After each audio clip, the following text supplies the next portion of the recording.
Ramdam hanggang sa Timog Silangang Asya ang epekto ng krisis sa Middle East.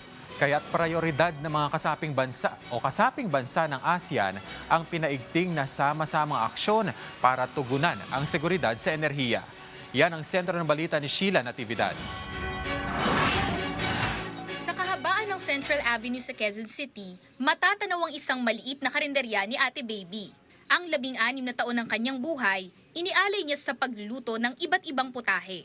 Nagsisimula ako sa maliit lang na kantin hanggang sa utay-utay, ikot-ikot lang sa paghanap buhay, tiyaga lang. Mula noon maliit pa man ako hanggang sa nakapatapos ko sila. Napaaral at naitaguyod ni Ate Baby ang kanyang mga anak sa pagluluto. Pero aminado rin si Ate Baby na pagsubok para sa kanila ang pagtaas ng presyo ng mga bilihin, lalo na ang langis at LPG. Bunsod kasi ito ng sigalot sa Middle East. Tuloy pa rin kung paano, kahit may kamahalan, laban lang tayo.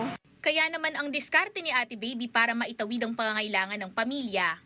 Actually dati marami ako mga niluluto. So ang ginagawa ko, nagbawas ako ng budget. Ng mga niluluto, yun na lang mga need na lang na presyo ng masa.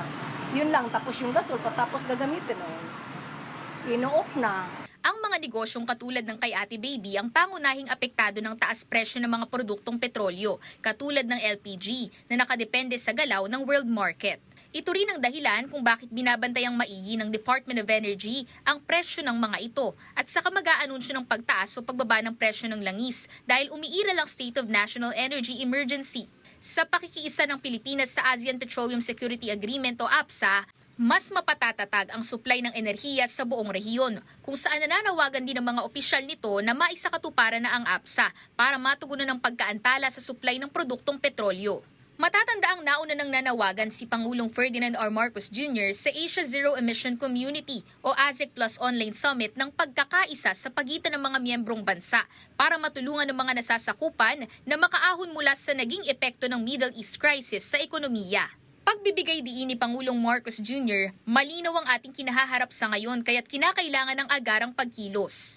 We must build resilience now as the urgency of this moment is clear. Our vulnerabilities are shared and therefore so must our responses be. Samantala, may inisyatiba rin ng rehiyon na ASEAN Power Grid Involvement kung saan mas pinaiigting ang renewable energy sharing at pinalalakas ang seguridad sa enerhiya para sa milyon-milyong individual na nasasakupan ng ASEAN. Kaya naman ang ina at alamat sa kusina na si Ate Baby, tuloy lang sa pagluluto ng masasarap na putahe para sa kanyang mga suki. Ika nga ni Ate Baby, Tuloy lang ang laban kasi abang hindi pwedeng titigil. Tayo mga ina, nandoon lang talaga yung pagtsatsaga, pananalangin sa itaas, nagabayan palagi tayo. Huwag lang tayong sumuko sa lahat ng mga pagsubok sa mga kapaligiran natin na ang mahal-mahal ng mga bilihin, laban lang, nandoon yung pananalig sa itaas at magtsatsaga talaga at gabayan lahat ng mga anak.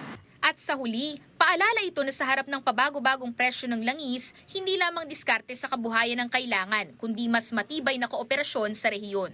Dahil sa pagkakaisa ng mga bansa sa ASEAN, inaasahang mas mapoprotektahan ng mga pamilya at negosyo laban sa mga suliraning dala ng pandaigdigang krisis sa enerhiya. Sheila Natividad, para sa Pambansang TV sa Bagong Pilipinas.